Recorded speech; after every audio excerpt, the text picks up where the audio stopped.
Did you know that you can assign the action plan for the Supered Powered Process Adoption to any member on your team at any point? So what you're going to do is you're going to come into your packages screen on your Supered account. You're going to come into Supered Powered Process Adoption. So I just searched Supered Powered and it came right up.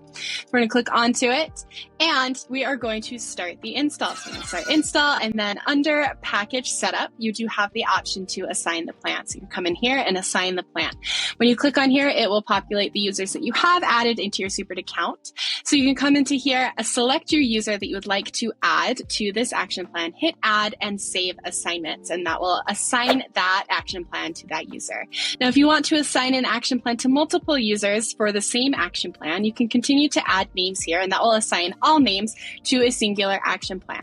If you're wanting to do a one-to-one assignment, you'll want to make sure that you only have one name listed right here, and you'll hit save assignments, and that will then assign that action plan to that user.